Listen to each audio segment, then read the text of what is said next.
नमस्कार, बहुत स्वागत है आप सभी का। मैं हूं आपके साथ नैना यादव। पूछता है इंडिया लेकर हाजिर हूं और नवरात्रि का पावन पर्व चल रहा है और यहां पर जहां राम नगरी अयोध्या दीपों से जगमगाने को तैयार है, वहीं पर एक बयान जिसने देश की सियासत में भूचाल ला दिया है। बीजेपी के फायर ब्रांड नेता विनय कटियार ने कुछ ऐसा कह दिया जिससे सियासी गलियारों में आग लग गई। दरअसल उन्होंने कहा कि मुसलमानों को अयोध्या छोड़ देना चाहिए, उन्हें अयोध्या छोड़नी होगी क्योंकि प्रभु राम की नगरी है अयोध्या।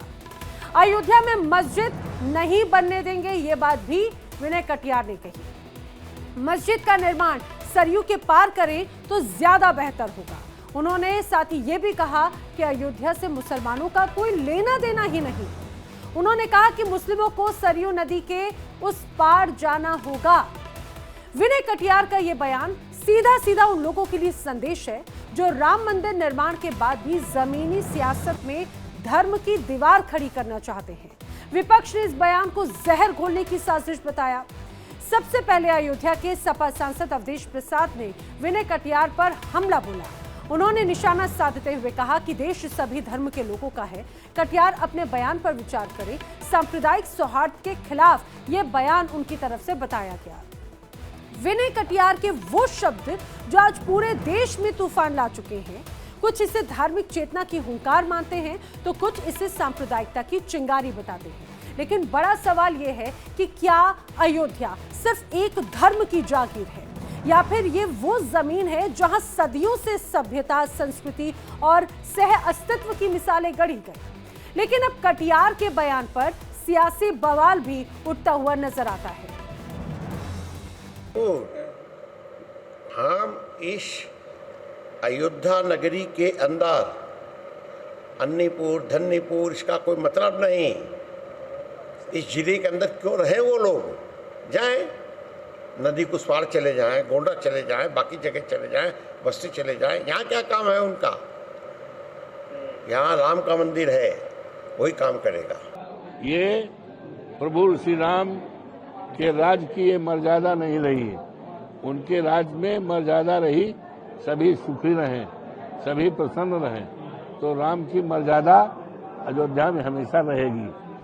भारतीय जनता पार्टी के नेता विनय कटियार का दिमाग खराब हो गया है।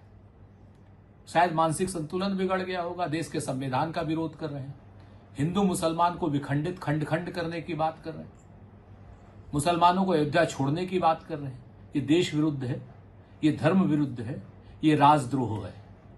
ऐसे व्यक्ति को जेल की सलाखों के पीछे होना चाहिए और अगर उसका दिमाग खराब हो गया हो तो उसे आगरा के मानसिक चिकित्सालय में जाना चाहिए। तो आपने राजनीतिक प्रतिक्रियाएं सुनी। दरअसल विनय कटियार का बयान तब आया है जब उनसे धन्यपुर मस्जिद योजना के बारे में सवाल किया गया था, जिसे स्थानीय प्रशासन ने अनापत्ति प्रमाण पत्र यानी कि एनओसी के अभाव में खारिज कर दिया था। आरटीआई की जानकारी से मस्जिद की जमीन को लेकर खुलासा हुआ है।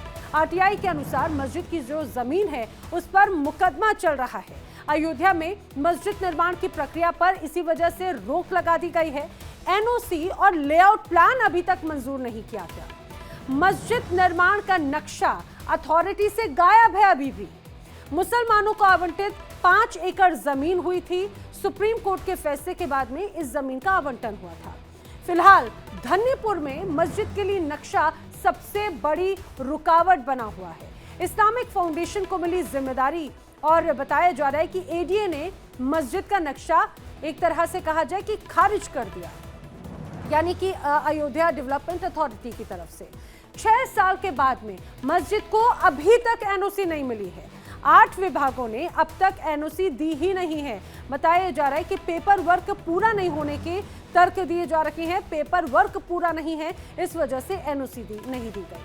अब राम की नगरी जहां पर बयानबाजी की चिंगारी भड़क चुकी है, सवाल बार बार यही खड़ा होता है कि ये चिंगारी धार्मिक चेतना की मशाल बनेगी या फिर सांप्रदायिकता की आग, क्योंकि ये सिर्फ अयोध्या की बात नहीं बल्कि पूरे भारत की पहचान का सवाल है।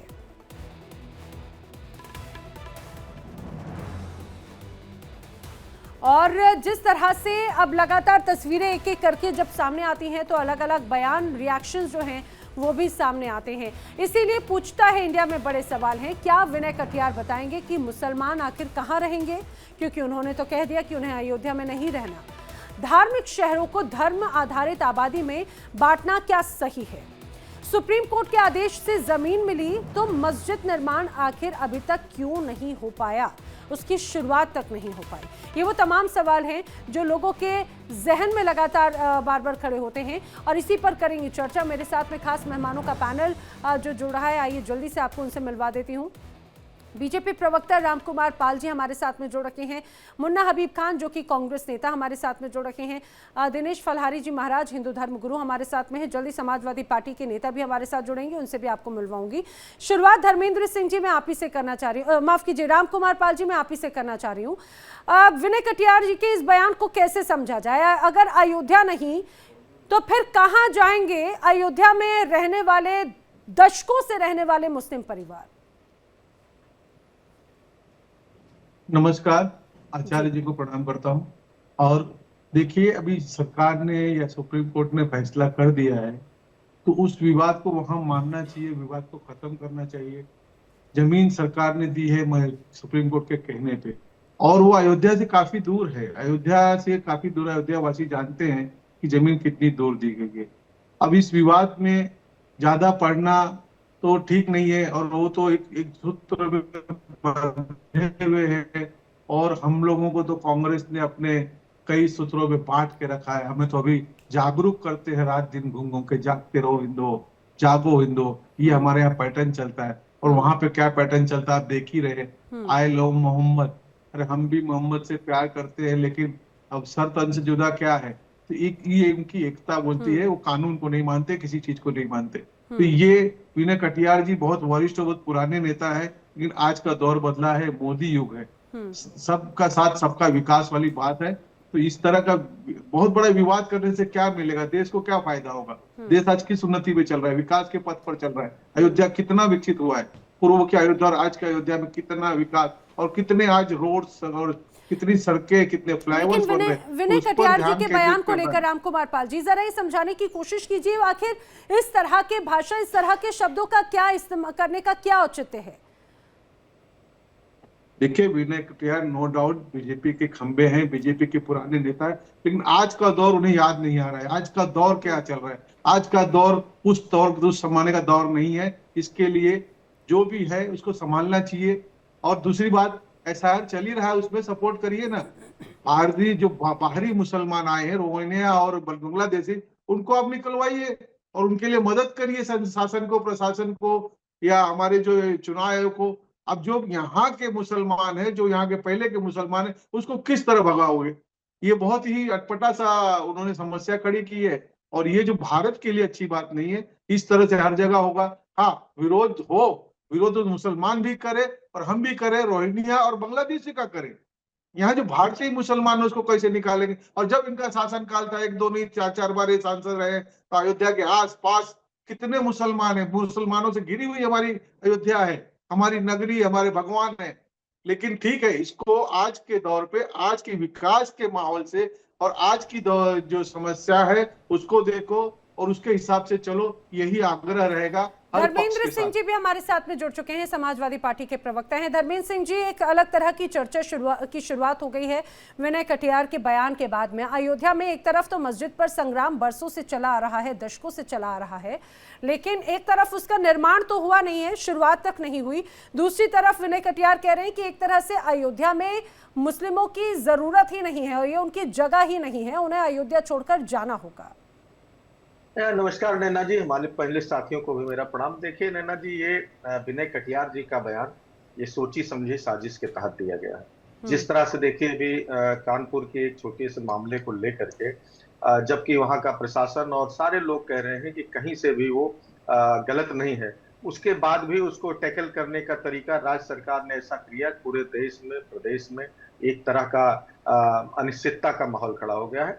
उसी तरह विनय कटियार जी का ये बयान सोची समझी साजिश तहत भाजपा द्वारा दिलाया गया। मैं यहाँ देखिए विनय कटियार के बयान पे आऊं, उसके पहले थोड़ा सा, मैं भारतीय जनता पार्टी के साथी अभी कह रहे थे कि जमीन दूर दी है। अरे साहब, सुप्रीम कोर्ट ने दी है, दूर दी है, नजदीक दी है, जो दी है इसी देश के नागरिक हैं।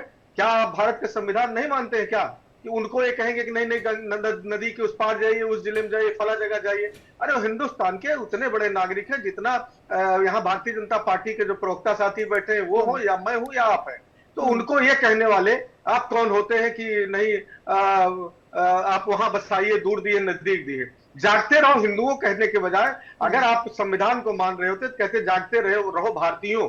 पाकिस्तान से समस्या है, चाइना से समस्या है, अमेरिका टैरिफ लगा रहा है, तो कम से कम भारतीय जनता पार्टी के नेताओं के मुंह से एक बार ये निकलता तो भी अच्छा लगता।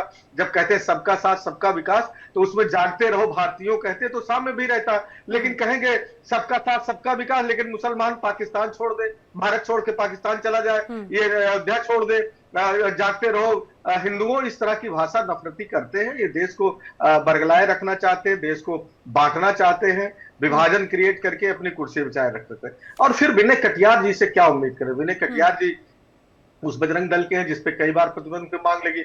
जब इनके सर्वोच्च लीडर मोदी जी चुनाव में कहते हैं कि अगर विपक्ष सत्ता में आ जाएगी तो ज्यादा बच्चा पैदा करने वाले और इन्फ्लिट्रेटर्स को संसाधन बांट देंगे आपसे छीन के, कपड़े से पहचान लेते हैं एक वर्ग को देश के प्रधानमंत्री जी। इनके केरल के नेता पीसी जॉर्ज कहते हैं कि अगर तुम मुसलमान हो तो तुम्हें पाकिस्तान चले जाना चाहिए, भारत में रहने का अधिकार नहीं। अगर ये बात है तो ऐसे तो पिछले आप ये समझिए 2000 समझिए सुनिए पिछले 10 सालों से, अब तो ये तो तीसरा कार्यकाल है, लगातार किसकी सरकार है? आप जो एक पहले एक अलग दबाव या डराने वाली जो तस्वीर हमेशा बनाने की कोशिश की गई, उत्तर प्रदेश में किसकी सरकार है? बीजेपी की, एनडीए की पिछले कुछ वक्त से, लंबे वक्त से केंद्र में सरकार है। ये तो डराने वाली बात होगी जो आप एक तरह से कहने की कोशिश करें। लेकिन दिनेश फलारी जी महाराज, इस बात को मुझे समझाने की कोशिश कीजिए। हिंदुस्तान को तो कहा जाता है भाई, हम हमेशा से ये बात कहते हैं कि ये तो सर्वधर्म संभाव वाला देश है, सौहार्द बनाए रखने वाला देश है, लेकिन आपको नहीं लगता विनय कटियार जी का ये जो पूरा बयान है, ये अपने आप में किस तरह से नफरत को एक तरह से बोने का और बढ़ाने का काम कर रहा है उनका ये बयान? देखिए, आदरणीय विनय कटियार जी ने अपनी सलाह दी है, उन्होंने कोई आदेश नहीं दिया है। लेकिन कश्मीर में आपने देखा होगा, हमारे मुस्लिम भाइयों ने तो आदेश दे दिया था, राजा हरि सिंह का स्थान हिंदुओं यहाँ से तुम 24 घंटे में चले जाओ। वो क्या था? वो तो एक आदेश था। हमारे भाजपा नेताजी ने तो केवल सलाह दी है, आप मानो या ना मानो ये आपके ऊपर निर्भर करता है। नहीं, लेकिन उनके शब्द, विनय कटियार के शब्द महाराज जी ऐसे तो कहीं से कहीं नहीं लगे ना। उन्होंने कहा कि मस्जिद बनने नहीं दी जाएगी, सुप्रीम कोर्ट का आदेश है एक तरफ। बंगाल से, कश्मीर से हमारे सनातनियों को भगाया जा रहा है, तो वो तो आदेश था ना, उस पर क्या कहेंगे ये? तो हम तो यही कहते हैं, इनका असली स्थान तो पाकिस्तान है। उनकी सलाह यही है कि आप अपने मुस्लिम इलाके में चले जाओ, जैसे मेवात है, कश्मीर है, पाकिस्तान है, तो यहाँ रामचंद्र जी का स्थान है, यहाँ तो मर्यादा में रहना पड़ेगा, यहाँ जीव हत्या रोकनी पड़ेगी, शांति से रहना पड़ेगा, बवाल नहीं कर सकती। तो उन्होंने अपनी अभिव्यक्ति जाहिर किया, उन्होंने अपनी सलाह दी है, इसमें कोई बुराई नहीं है। ठीक है, ठीक है, ये उनकी अपनी एक निजी राय है। हमारे साथ में कांग्रेस नेता मुन्ना हबीब खान जी भी जुड़ चुके हैं। मुन्ना हबीब खान जी, क्या ये सिर्फ निजी राय ही नजर आती है? क्योंकि अभी आने वाले वक्त में हम देखते हैं कि एक अलग उत्साह और एक बड़े पर्व की तैयारी जो है अयोध्या में इस दौरान होती हुई नजर आती है, क्योंकि रामनवमी जल्द ही आएगी, एक अलग तस्वीर यहाँ पर देखने को मिलेगी। लेकिन उसके पहले विनय कटियार का ये बयान, किस तरह से देखते हैं इस बयान को? देखिए नैना जी, सबसे पहले तो आपका धन्यवाद, और जो टीम में बैठे, जो पैनल में बैठे सभी लोगों का धन्यवाद। विनय कटियार जी के बयान को इस तरीके से देखा जा रहा है, मैं समझता हूँ ताज्जुब की कोई बात नहीं है। भारतीय जनता पार्टी के नेताओं के द्वारा इस तरीके के बयान दिए जाते हैं, चाहे गिरिराज सिंह हो, चाहे रमेश बिदोड़ी हो, चाहे अभी विनय कटियार जी हो, चाहे अन्य नेताओं के द्वारा ऐसे बयान दिए गए। इनकी राजनीति ही सिर्फ टिकी है चार शब्दों, शमशान, कब्रिस्तान, हिंदुस्तान, पाकिस्तान। इन पे सवाल और जवाब इनके नेता देते हैं। अब ये बताइए, जिस अयोध्या में मुसलमानों को छोड़ने की बात कर रहे हैं, अयोध्या मुसलमानों को छोड़ देना चाहिए। 75% काम वहां पे अयोध्या मंदिर के आसपास मुसलमानों का है, और वो मुसलमान देखते हैं, चाहे हनुमान जी के मूर्ति का काम हो, श्री राम जी के मूर्ति बनाने का काम हो, चुन्नी सिंदूर का काम हो। अभी हमारे धर्म गुरु जी कह रहे थे कि इनको इलाका देखिए, इलाका का मतलब ये बदमाशों की भाषा होती है, गुंडों की भाषा होती है। इलाका हमारा तो क्षेत्र होता है, और पूरा हिंदुस्तान हमारा क्षेत्र है। और सभी को यहाँ रहने का हक है। ये वही देश है जहाँ पे मौलाना उस्मान के लिए गिरिराज पंडित जी पानी लाते थे वजू के लिए, और गिरिराज पंडित जी के पूजा के लिए मौलाना उस्मान फूल लाते थे। ये वही देश है हमारा। इस देश को गंगा जमुनी के तहजीब को बदलने की कोशिश बार बार भारतीय जनता पार्टी के नेताओं के द्वारा की जा रही है। मैं समझता हूँ बहुत ही शर्मनाक बयान है, और देश की जनता समझ रही है। क्या होता है कि जब आप विकास पे बात नहीं करोगे, गांव के बेरोजगारी पे बात नहीं करोगे। ठीक है, लेकिन रामकुमार पाल जी, वैसे ये बात तो मुन्ना हबीब खान जी की एक तो वाजिब नजर आती है कि अगर हम अयोध्या की बात करें, ठीक है, वो मंदिर का जो पूरा जन्मभूमि का स्थल रहा, उसके आसपास आधे से ज्यादा दुकानें वहां के मुसलमानों की रही हैं। इतने लंबे वक्त से कोई वहां पर कैसे पहुंचा, कैसे नहीं पहुंचा, लेकिन दशकों से एक तरह से उनके रोजी रोटी का एक गढ़ रहा, उनके घर रहे। और एक रिपोर्ट तो ये भी कहती है कि वहां पर ये कहा जाता है कि 14.8% से ज्यादा मुसलमान हैं, यानी कि उनकी संख्या अपने आप में बहुत ज्यादा गंभीर हो जाती है। तो कैसे आप किसी शहर से किसी को हटाने का आप अपने ऐसे शब्दों का इस्तेमाल करते हैं? क्योंकि विनय कटियार कोई ये कहा जाए कि कोई नासमझ व्यक्ति नहीं है। राम मंदिर आंदोलन में शुरुआत ये कहा जाए कि बड़ी भूमिका निभाई उन्होंने। वो बहुत अच्छे से चीजों को जानते हैं कि उनके एक एक कहे शब्द का आखिर क्या अर्थ होता है। नेहा बहन, मैंने तो बताया था, और पहले का मैं बताया कि मैंने विनय कटियार वरिष्ठ नेता जरूर है, लेकिन मैं क्या, हमारी हर पार्टी, देश का पहला काम है, देश पहले पार्टियां बाद में। मैंने कहा कि भाई जो बाहर से मुसलमान आए हैं, रोहिंग्या और बांग्लादेशी, उनको निकालने का प्रयास कीजिए। एसआर आया है, उसमें हर पार्टी ने साथ देना चाहिए। और जो भारतीय मुसलमान है वो कहाँ भगाए जाएंगे? हमारे 50 साल अयोध्या में कितने रोहिंग्या हैं? अयोध्या में कितने घुसपैठी हैं? बाई चॉइस रहने का मंजूर किया भारत ने, तो ये तो रहना ही चाहिए। लेकिन जो आज दंगाई है, जो आज गुंडई है, आज में भाई मेरे एसपी वाले बोल रहे थे कानपुर की, अरे कानपुर की एक छोटी सी गली देश में हो गई, और आज मुंबई के गोवंडी में 2 दिन पहले दुर्गा माता की मूर्ति तोड़ी गई। तो हम कहते कि वो सपा ने कराया, हम कहते कि यहाँ के विधायक जो सपा के उन्होंने कराया, जो उठ छूट के बयान देते हैं। आज किरीट सोमैया वहां पे धरने पे बैठे, मूर्ति क्षतिग्रस्त की है माता जी की जयकारा करने पर, तो इसको देश भर में आग लगाए हिंदू। ये नहीं होता मेरे भाई, सपा पार्टी से वोट आपको ये आग लगाने से नहीं मिलता। मुंबई की घटना है, देख लीजिए आप। लेकिन एक गली में किसी ने पोस्टर फाड़ा, किसने फाड़ा मालूम नहीं, उसको देश भर में, अरे आई लव मोहम्मद ठीक है, पर आपके उन्नाव के अंदर तरसन से जुदा लगे कि नहीं नारे? ये क्या है? तरसन से जुदा क्या है? धर्मेंद्र जी प्रक्रिया चाहते हो, बहुत बड़ा दंगा चाहते हो, बहुत बड़ी बात चाहते हो, आप लोग क्या चाहते हैं आप लोग इसके लिए? ठीक है, धर्मेंद्र जी आपकी बात पे कुछ रिएक्ट करें। धर्मेंद्र जी।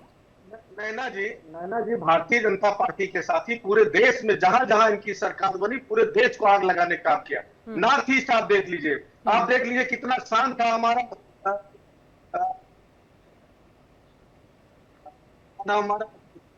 धर्मेंद्र जी आवाज आ रही है? हाँ, आपकी आवाज कट रही थी, बोलिए।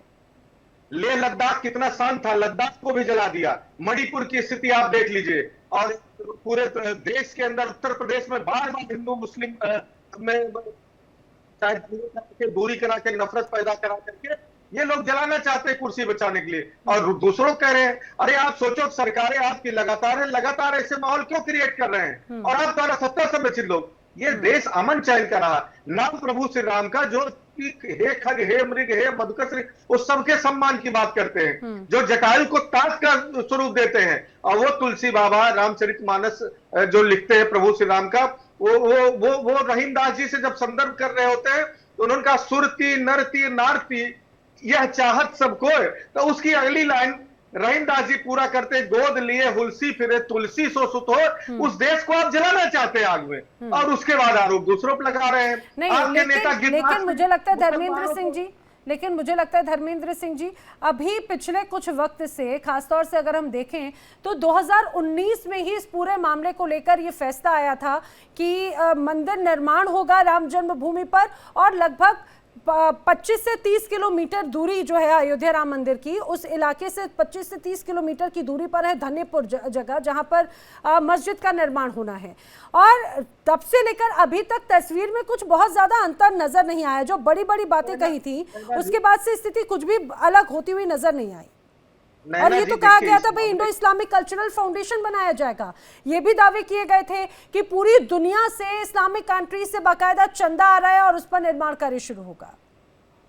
देखिए नैना जी, चाहिए तो ये था जब माननीय सुप्रीम कोर्ट ने फैसला दिया, और जो भी फैसला दिया, चूंकि सुप्रीम कोर्ट का सर्वोच्च फैसला, उसके ऊपर हमें जाने की कोई रेमेडी नहीं है, उसको ससम्मान पूरा देश ने जब सहज स्वीकार किया, तो सरकार जो सबके साथ सबके विकास की बात जो करती है वो तब सिद्ध होती, चरितार्थ होती कि वो जब मंदिर का ट्रस्ट उन्होंने बनाया, उसी समय मस्जिद या जो भी निर्माण वहां करना था वहां मुस्लिम पक्ष से जान लेते, उनके लोगों से उसमें एक जिम्मेदारी तय कर देते कि भाई इस तरह से बनने जा रहा है, ना हम सरकारी पैसा मंदिर दे रहे हैं ना मस्जिद दे रहे हैं, आप भी एक चंदा करके या उसमें इनिशिएट दे करके गवर्नमेंट, जैसे उन्होंने वहां से ब्रजेश मिश्रा जी को भेजा, तमाम लोगों को ट्रस्ट बनाई, उसी तरह कह देते कि इस मैटर का पूरा पटाक्षेप हो गया और आपका ये जो भी आप वहां इबादत गाह चाहते हैं, मस्जिद चाहते हैं, मदरसा चाहते हैं, वो जो है आपकी आम सहमति से जो लोग स्टेक होल्डर्स उसमें थे मुकदमे में, उनको सहमति लेकर के। लेकिन दिनेश फलहारी जी महाराज, खासतौर से एक तरफ जब सौहार्द की बात होती है, इस बीच विनय कटियार का ऐसा बयान,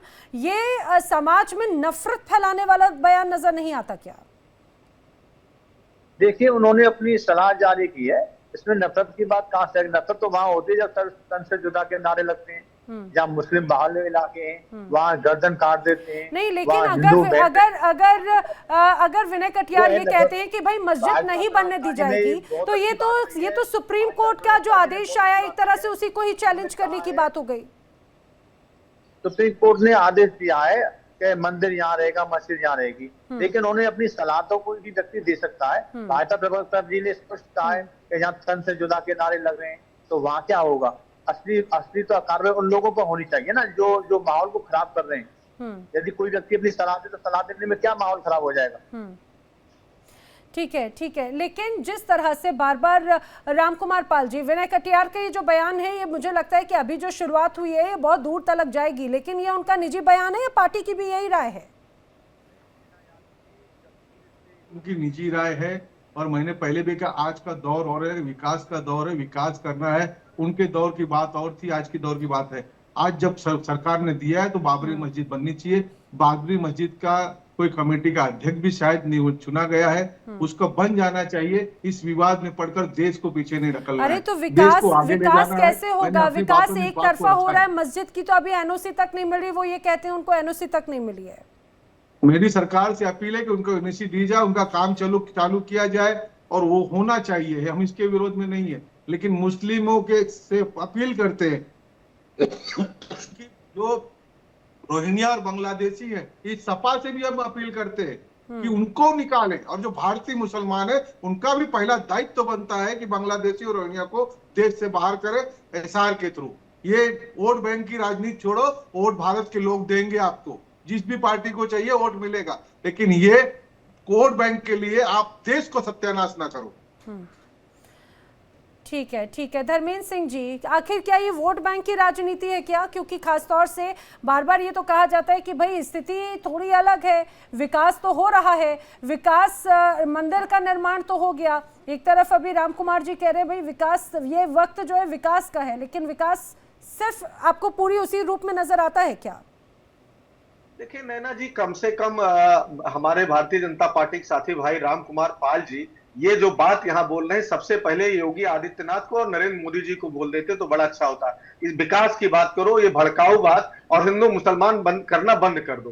पाकिस्तान बॉर्डर से रोहिंग्या आ रहे हैं, बॉर्डर से पाकिस्तानी चले आ रहे हैं, तो किसकी कमी है? कम से कम गृह मंत्री जी को कहे तुम्हारे समय में भारत की सीमाएं सुरक्षित नहीं रही, इस्तीफा दे दो। और अगर बाहर निकालने के लिए जिनके घोषणा पत्र में लगातार था कि रोहिंग्या और मुसलमान जो आउटसाइडर से पाकिस्तानी मुसलमानों को बाहर करेंगे, या जो रोहिंग्या और पाकिस्तानी या घुसपैठी है उनको बाहर करेंगे, और एक भी घुसपैठी आज तक बाहर नहीं हुआ, तो केंद्र को तो सत्ता में रहने का कोई अधिकार नहीं। दूसरी बात, भाई आप लगातार योगी आदित्यनाथ जी मथुरा जाते हैं, तो योगी आदित्यनाथ जी काशी जाते हैं, उनको न संविधान पर भरोसा न न्यायपालिका पर। जो मामले सब जुडिस है, माननीय न्यायालय में विचाराधीन है, उस मामले को लेकर के देश का उत्तर प्रदेश जैसे सूबे का संवैधानिक प्रमुख जो मुख्यमंत्री होता है, वो उल्टी टिप्पणी करता है, एक पक्षीय बात करता है। इससे एहसास होने लगता है एक वर्ग को कि हमें तो न्याय ही नहीं मिलेगा, क्योंकि जो संविधान के रूप में जो सबसे बड़ी कुर्सी पर है वो हमको दूसरी तरह की बात कर रहा है।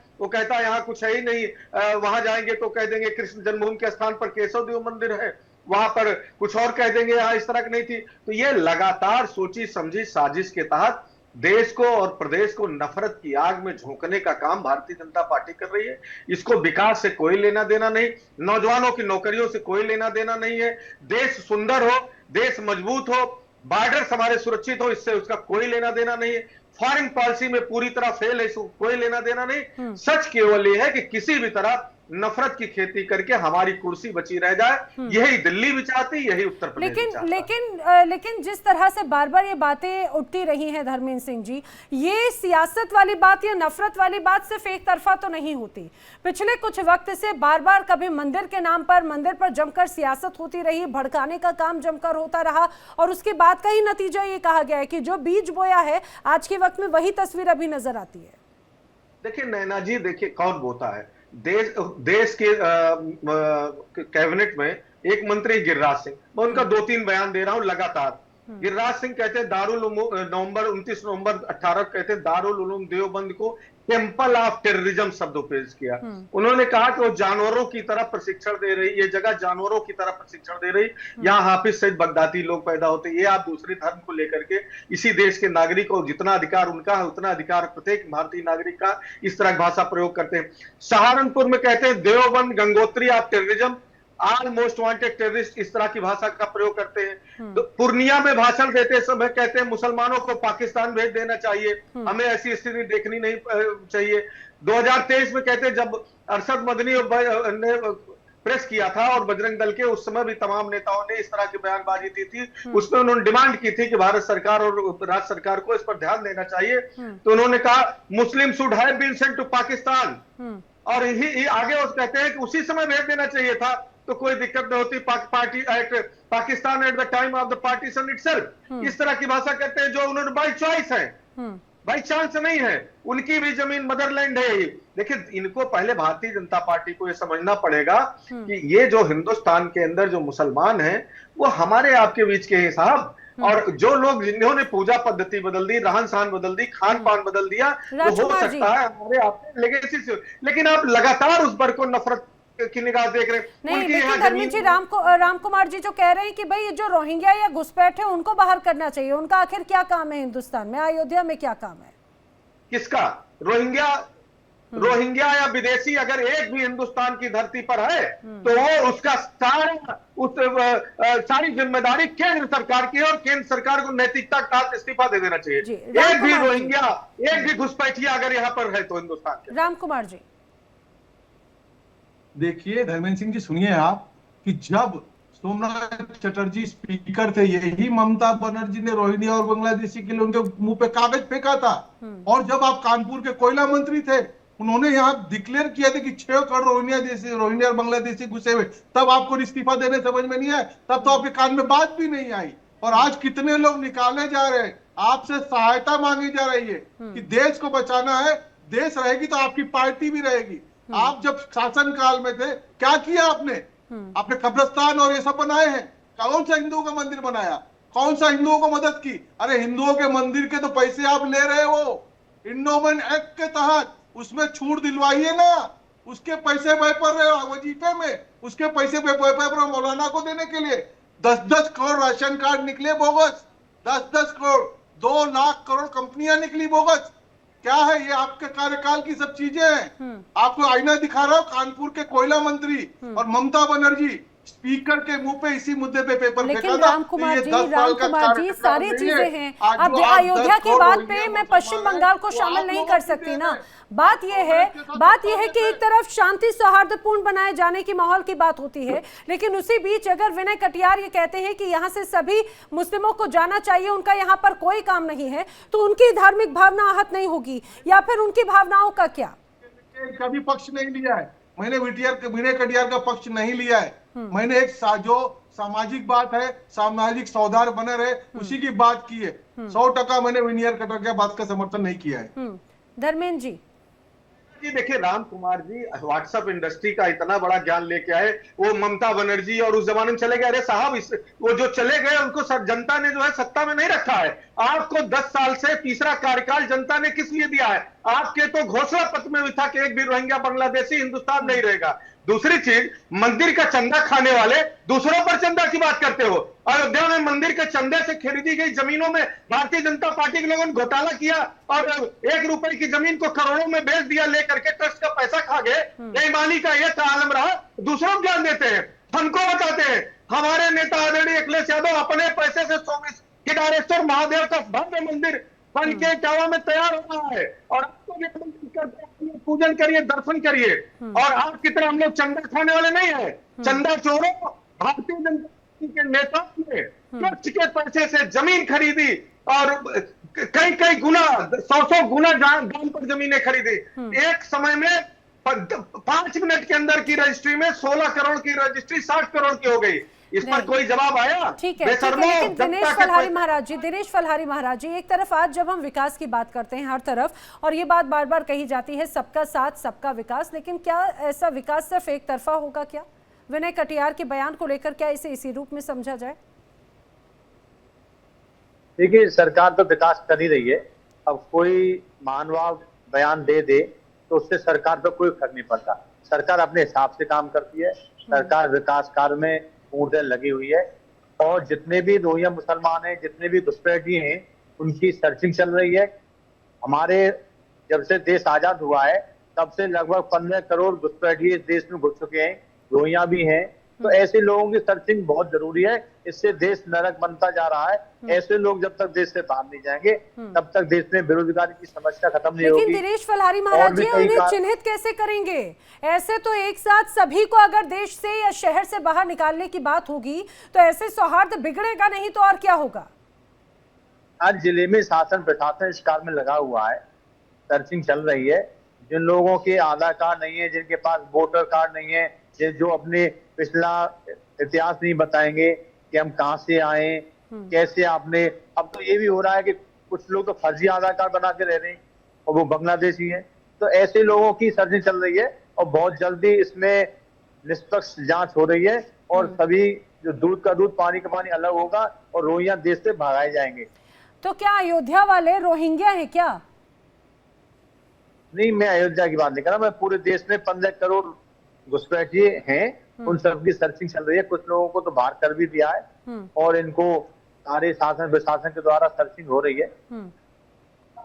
ठीक है, लेकिन देखिए ये बहुत महत्वपूर्ण हो जाता है जिस तरह से हम लगातार इस तरह के मामलों को लेकर बयानबाजी देखते रखी है। खासतौर से अगर बात की जाए बाबरी या फिर राम जन्मभूमि अयोध्या को लेकर, हमेशा बहुत सेंसिटिव हो जाता है, हर एक शब्द अपने आप में बहुत सेंसिटिव हो जाता है। लेकिन राम कुमार जी, जब ठीक है, मेरे साथ में इस समय बाबरी केस के पक्षकार रहे इकबाल अंसारी जी समय जुड़ रखे हैं। इकबाल अंसारी जी, इंडिया डेली में आपका बहुत बहुत स्वागत है। आपसे समझना चाह रही हूँ, एक तरफ मंदिर भव्य रूप में बना है, दूसरी तरफ इंतजार किया जा रहा है कि मस्जिद का निर्माण कब होगा। विनय कटियार का बयान आता है कि अयोध्या से सभी मुस्लिमों को चले जाना चाहिए, क्या कहेंगे? इकबाल अंसारी जी, आप तक मेरी आवाज पहुंच रही है?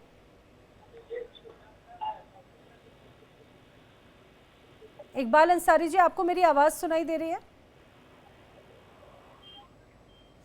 लगता है इकबाल जी तक मेरी आवाज़ नहीं पहुंच पा रही, उन्हें मैं दोबारा कनेक्ट करती हूं क्योंकि इकबाल अंसारी के बारे में आपको समझना बहुत ज़रूरी है।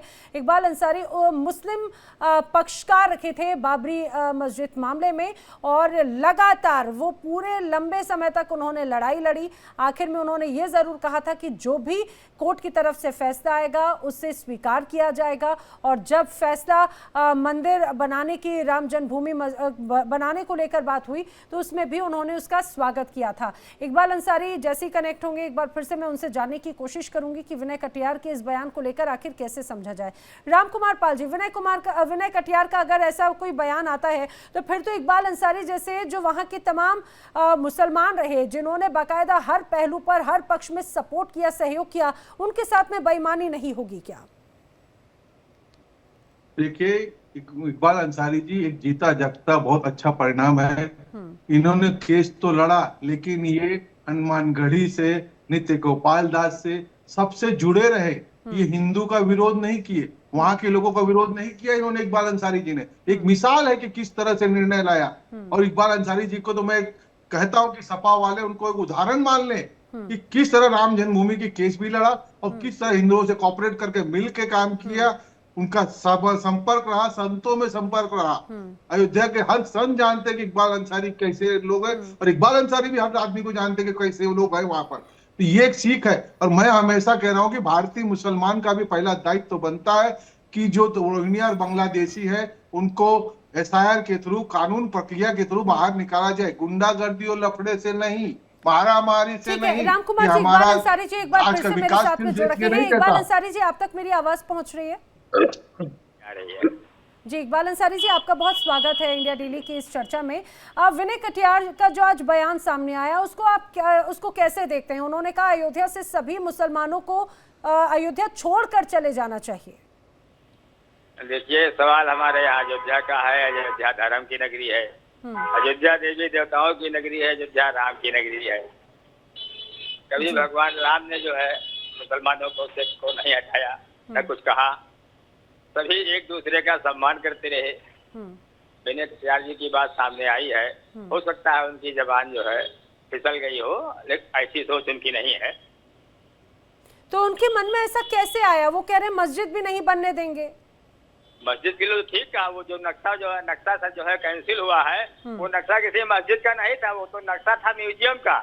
क्योंकि हिंदुस्तान में क्या पूरी दुनिया में हिंदू और मुसलमानों के धार्मिक स्थलों की पहचान है।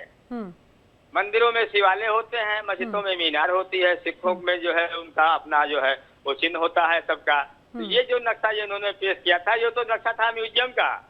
विकास प्राधिकरण के जो है अधिकारियों को हम मुबारकबाद देते हैं, और पूरे हिंदुस्तान का मुसलमान मुबारकबाद देगा उनको कि जो है नक्शा कैंसिल किया, वो बहुत अच्छा किया। लेकिन इकबाल अंसारी जी, बात ये कही गई थी कि जिस तरह से भव्य दिव्य अलौकिक राम जन्मभूमि मंदिर बना, और उसी की ही टक्कर का कहा जा रहा था कि इंडो इस्लामिक कल्चरल फाउंडेशन बनाई जाएगी, जो कि पूरी विश्व विख्यात होगी। जी, वो केवल नक्शा दिखाया जा रहा था। नक्शा इसलिए दिखाया जा रहा था, वो नक्शा था म्यूजियम का। हमारे यहाँ मस्जिद में अगर है 5-6 साल से जमीन मिली है, एक दीवार भी बना दिए होते तो मस्जिद का नाम हो जाता। उनको केवल जो है म्यूजियम को बनाना था। तो कौन है ये जिनकी वजह से मस्जिद का निर्माण तक नहीं हो पाया? देखिए, मस्जिद के लिए निर्माण नहीं हो पाया। हिंदुस्तान का ही मुसलमान कोई जो है बाबरी मस्जिद की मांग नहीं कर रहा है। इससे किसी आदमी को जो है तकलीफ नहीं होना चाहिए। जब यहाँ जरूरत होगी जनता की, क्योंकि जो जमीन बोर्ड ने दिया है धन्नीपुर में 5 एकड़ जमीन रौनाही में, जब वहाँ जरूरत होगी तो लोग बनाएंगे। और हमने तो इससे पहले भी कहा है, जहाँ जो जमीन मिली है वहाँ जो है मस्जिद की जरूरत भी नहीं है। वो कृषि योग्य जमीन है, उस पर खेती करें, जो अनाज पैदा हो हिंदू मुसलमानों को बांट दें। यही सबसे बड़ा पुण्य का काम है, सवाब का काम है। आपने कितनी खूबसूरत बात कही, लेकिन विनय कटियार के बयान को लेकर आपके मन में गुस्सा नहीं आया? क्योंकि आपके जैसे कई और ऐसे मुस्लिम परिवार हैं जो अयोध्या के वासी हैं, दशकों से रह रहे हैं। अब विनय कटियार कहते हैं कि इन सभी को अयोध्या छोड़कर जाना होगा। अब देखिए, जो है हमने तो जो है सुना नहीं उन्होंने क्या कहा है। ये तो मीडिया के माध्यम से जो है थोड़ा बहुत चल रहा है, बाकी उनकी ऐसी मानसिकता नहीं है। ठीक है। इकबाल अंसारी जी, हमारे साथ जुड़ने के लिए आपका बहुत धन्यवाद। देखिए, इकबाल अंसारी बाबरी केस के पक्षकार रखे हैं और अयोध्या में बहुत जाने माने व्यक्ति हैं। आप ये देखिए, उनका बड़प्पन है, ये बड़ा दिल है। और धर्मेंद्र जी, आप कह रहे थे एक तरफ कि यहाँ पर ये नफरत भरे बयान है, लेकिन और मुस्लिमों को उकसाने वाली बात है। इकबाल अंसारी को आपने सुन लिया, वो तो कह रहे हैं कि इसमें कोई दिक्कत नहीं है।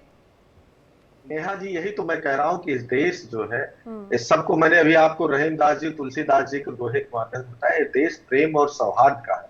ये देश सबको लेकर, इसमें हमारे जो आदर्श है प्रभु श्री राम और भगवान कृष्ण, इन्होंने केवल मनुष्य मात्र ही नहीं, ये पशु पक्षी जीव जंतु सबके साथ स्नेह और प्रेम किस तरह की बात की है। जल जंगल जमीन की इज्जत और सम्मान की बात की है, सबको सजोने और करने की बात की है। वैसे मैं यही तो कह रहा हूँ, इकबाल अंसारी साहब के बयान को सबसे पहले योगी जी को और नरेंद्र मोदी जी को सुनना चाहिए, अप्रिशिएट करना चाहिए कि कम से कम नफरत से बाहर जाओ, इतने शानदार बयान। और मैं भाई भारतीय जनता पार्टी के प्रवक्ता कह रहे थे कि, और हमारे दिनेश फलाहारी जी भी बता रहे थे 15 करोड़ रोहिंग्याज और बाहरी हैं और इनको बाहर करने में सबका सहयोग। एक तो एक काम सरकार का है, इनके एजेंडे का है।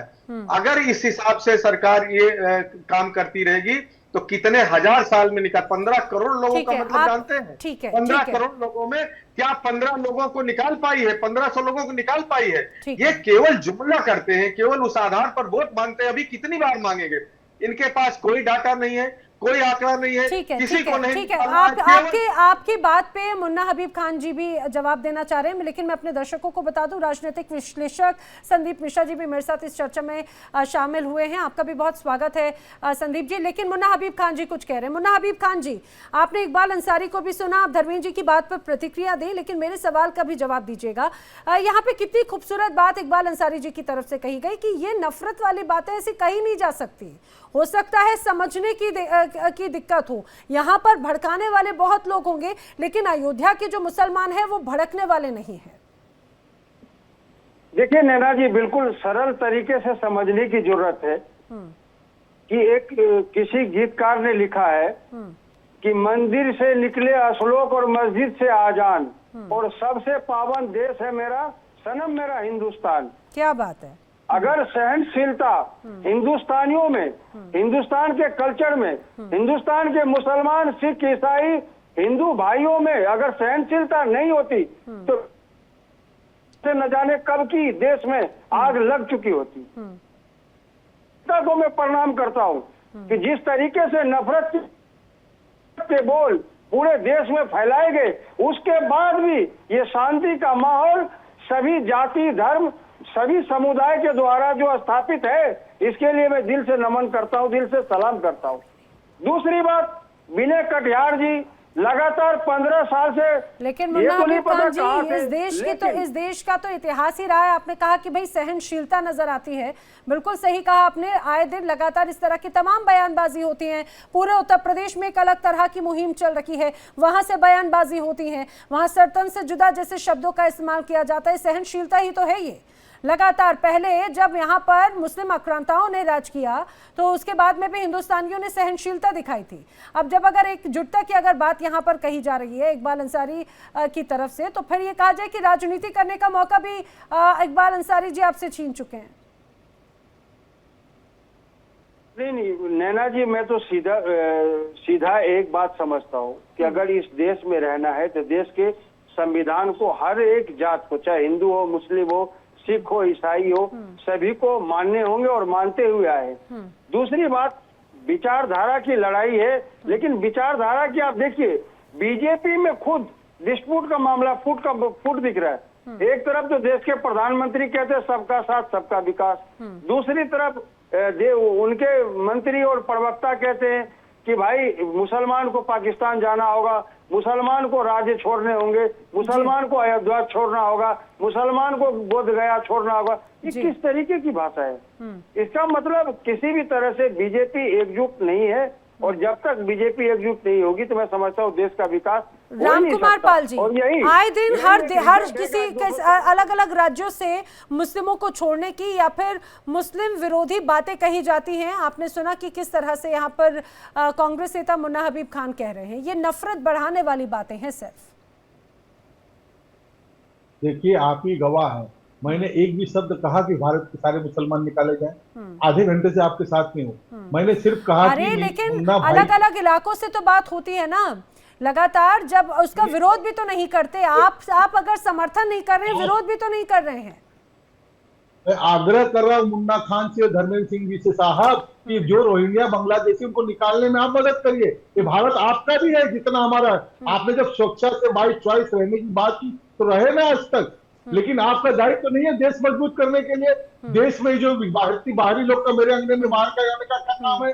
ये आपका दायित्व नहीं है क्या? ये भी आपका भी दायित्व है, हमारा भी दायित्व है। पार्टियां आपकी भी हमारी भी है, पार्टियां बाद में, पहले देश। ये मुन्ना खान जी देखिए, और मैं आपके सामने बैठा हूं, मैंने एक बार भी नहीं कहा कि सारे मुसलमान बाहर जाए।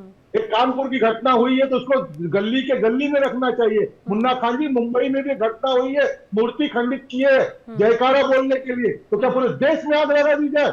ये कोई कानून है? महाराष्ट्र के अंदर बीजेपी की सरकार है, ये ऐसा नहीं होता है।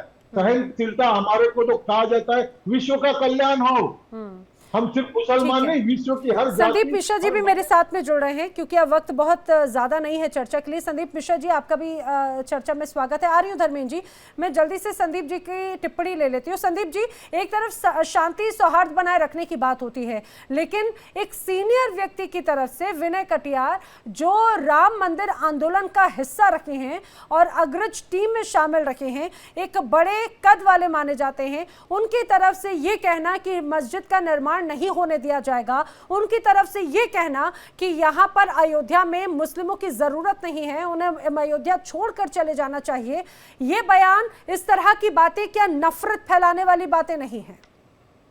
देखिए, इन बयानों का सीधा सीधा कहूं तो जो बात इकबाल अंसारी ने कही वही बात कहीं न कहीं सही प्रतीत होती है, क्योंकि अगर दो भाई कोर्ट में मुकदमा लड़ते हैं और एक भाई हारता है और दूसरा जीतता है तो फिर उन दोनों के बीच एक 36 का आंकड़ा होता है। लेकिन जिस तरह से इकबाल अंसारी जो है अयोध्या के हर सुख और दुख में हिंदू भाइयों के साथ, सनातनी भाइयों के साथ हर पल को आनंदित होते हैं और शामिल होते हैं, साधु संतों के साथ उठते बैठते हैं, उससे दिखता है कि यही असली अयोध्या है, यही असली अयोध्या वासी हैं। तो इन सब बातों से विनय कटियार जो आज की तारीख में हो सकता है कभी वो आंदोलन के मुखिया रहे हो सकता है कभी हजारों लाखों की भीड़ उनकी बातों पे इकट्ठा होती रही हो, वो सांसद भी रहे हैं, लेकिन इस बात से तो यही लगता है कि अब थोड़ा स्वास्थ्य का कारण हो सकता है जिसके कारण इस तरह से उन्होंने बयान दिया है। संविधान और कॉन्स्टिट्यूशन देश का इस तरह के बयान को न अनुमति देता है, ना ही यह देश की संस्कृति रही है कि ऐसे बयानों को किसी तरह से स्वीकार किया जाए जो है। लेकिन संदीप जी, और एक तरफ जब सुप्रीम कोर्ट की तरफ से अगर कोई बाकायदा निर्णय आया और उसके बाद में मंदिर निर्माण को लेकर जमीन तो वही क्या इस तरह के बयान, इस तरह की भावनाएं पूर्व सांसद की तरफ से, एक सीनियर पर्सन की तरफ से जो पार्टी का नेतृत्व करते रहे हो, क्या उनकी तरफ से इस तरह का बयान वो कोर्ट की भी एक तरह से अवहेलना नहीं है आदेश की? बिल्कुल आपने सही कहा, ये कंटेम्प्ट ऑफ कोर्ट की परिधि में भी आता है, क्योंकि अगर अदालत ने एक जमीन अलॉट कर दी है और मुस्लिम पक्षकार को उसको दे रखी है तो यहाँ पर किसी को भी फिर कुछ बोलने का अधिकार नहीं बनता है। मैं यही कहूंगा कि जो कुछ उन्होंने बोला है हो सकता है स्वास्थ्य कारणों से थोड़ा सा उनका दिमागी संतुलन बिगड़ा हो, नहीं तो कोई भी हो, सनातनी हो, चाहे हिंदू हो, चाहे मुस्लिम हो, चाहे ईसाई हो, इस तरह का बयान वो देना नहीं चाहेगा कि किसी राज्य से या किसी शहर से किसी दूसरे संप्रदाय को मानने वाले लोग छोड़ के चले जाएं। निश्चित ही यह अप्रासंगिक है और इसको कोई स्वीकार नहीं करेगा जो है। मैं दिनेश फलहारी महाराज जी इसी तरह की आपसे सवाल करना चाह रही हूँ, मुझे समझाइए जरा, अयोध्या हमेशा से एक बहुत बड़ा केंद्र रहा है, आस्था का केंद्र, लेकिन उसके बाद में एक राजनीति का बड़ा केंद्र और राजनीतिक प्रयोगशाला के तौर पर लोग उसे कहने लगे थे। अब यहाँ पर क्योंकि हमेशा जन्मभूमि एक बड़ा विवादित इलाका रहा, उसके बाद में अब एक और तस्वीर वहां पर बनती है, वो है काशी की, ज्ञानवापी की, फिर उसके बाद में मथुरा की बात आ जाती है। अब ऐसे तो ये तमाम ऐसे इलाके हैं जहां पर आसपास उस मंदिर या फिर उस मंदिर प्रांगण के आसपास मुस्लिमों की बड़ी संख्या है, फिर तो एक अलग तरह की मुहिम शुरू हो जाएगी। क्या वो राजनीतिक प्रयोगशाला काशी और मथुरा भी हो जाएगा ऐसे? तो देखिए, सभी की अपनी आस्था का सवाल होता है।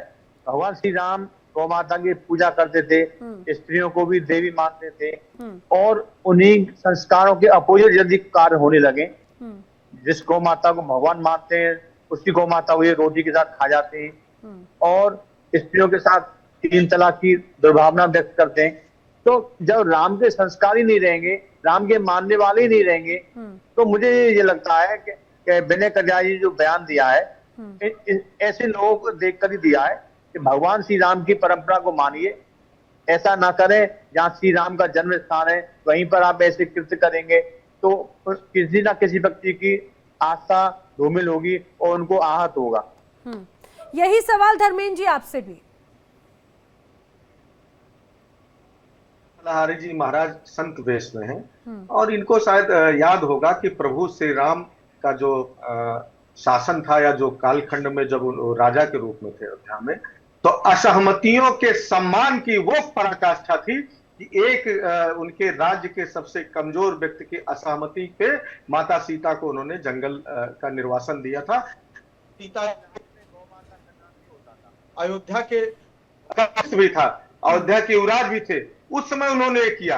अब ऐसे प्रभु श्री राम के चरित्र पे प्रभु श्री राम का नाम लेकर के अयोध्या छोड़ दो, यहाँ न बसो, मानो मानो में भेद करना ये सर्वथा स्वीकार नहीं है, और जो संदीप जी कह रहे संविधान के खिलाफ है। लेकिन अब सबसे बड़ा सवाल आता है, इस तरह के बयानों की ताकत कहां से आती है? ताकत तब आती है जब पीसी कुरियन बीजेपी के इनके नेता हैं, जब टीवी पर ऑन टीवी कहते हैं अगर तुम मुसलमान हो तो पाकिस्तान चले जाओ, ऑन कैमरा उनके खिलाफ कार्रवाई नहीं होती। जब नितेश राणे महाराष्ट्र का मिनिस्टर पूरे समुदाय को गाली देता है एक वर्ग को और उसके खिलाफ कार्रवाई नहीं होती। जब विधुड़ी संसद में या बाहर भाषण देते हैं कोई कार्रवाई नहीं होती। जब गोली मारो का नारा गाली के साथ दे करके उनको मिनिस्टर बना दिया जाता है, तो ये मनोबल वहां से आता है, ऊपर से लेकर के। तो सवाल ये है, ये कहना कि वो निकल गया होगा और ये कहा होगा, इससे ज्यादा इतर ये एक प्रयोग है और सत्ता और भारतीय जनता पार्टी के शीर्ष नेतृत्व के इशारे पर किया गया। मैं भारतीय जनता पार्टी के प्रवक्ता को धन्यवाद दूंगा कि राम कुमार पाल जी बिल्कुल ठीक, लेकिन इस जो विचारधारा चैनल पे आपने की है, आप वादा करके जाइए यहाँ से कि जाने के बाद आप नरेंद्र मोदी जी और योगी आदित्यनाथ जी को चिट्ठी लिखेंगे कि असली विचारधारा देश को साथ लेके चलने के लिए ये है, न कि आप द्वारा भाषणों में जो प्रयोग की जाने वाली है। राम कुमार जी, देखिए धर्मेंद्र जी, ये भाषा योगी जी की नहीं है, मोदी जी की नहीं। विनय कटियार के बारे में सचिन जी ने भी कहा, मैंने भी कहा, धर्मगुरु जी हमारे आदरणीय ने भी कहा कि आपको सुनना कुछ है, करना कुछ है।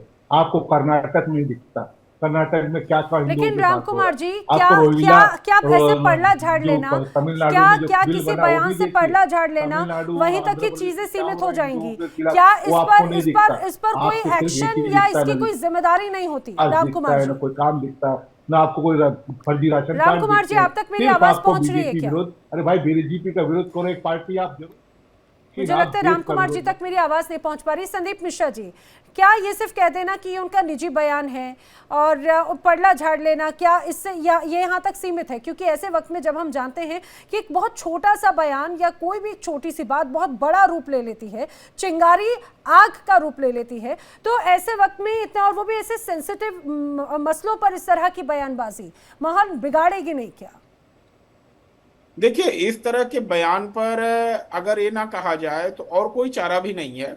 क्यों? क्योंकि इस तरह के बयान को तवज्जो नहीं दी जा सकती, मीडिया को भी इसको तवज्जो नहीं देना चाहिए। क्यों? क्योंकि आज की तारीख में अगर हम देखें तो विनय कटियार जी अप्रासंगिक हो चुके हैं, इररिलेवेंट हो चुके हैं। ना ही उन्हें किसी ऐसे कार्यक्रम में बुलाया जाता है, ना ही उन्हें कोई महत्व दिया जाता है। तो मुझे लगता है कि इस तरह के उटपटांग बयान दे करके वो प्रासंगिक बनना चाहते हैं आज की तारीख में, और इसको और कुछ नहीं कह सकते, मानसिक संतुलन बिगड़ना ही इसे कहेंगे, नहीं तो कोई नहीं इस बात को स्वीकार करेगा। और हम मेरे साथ में इस समय कोई मुस्लिम पक्ष से अभी नहीं जुड़ पाए हैं, हमारे साथ में जुड़े थे मुन्ना हबीब खान जी, लेकिन वो चले गए। लेकिन बार बार एक बात जरूर ये कही जाती है कि भाई मुस्लिमों को टारगेट किया जाता है और उस बात को हमेशा दरकिनार कर दिया जाता है। तो संदीप जी, ये इस तरह के बयान जब आते हैं तो कहीं ना कहीं उस पर ठप्पा लगा देते हैं ना, मोहर लगा देते हैं ऐसी बातों पर। देखिए, टारगेट तो जिस तरह से अभी हिंदुओं को किए जा रहे हैं, कहीं पथराव होता है, कहीं सरतन से जुदा के नारे लगते हैं, तो इन सब चीजों से एक कम्युनिटी को अगर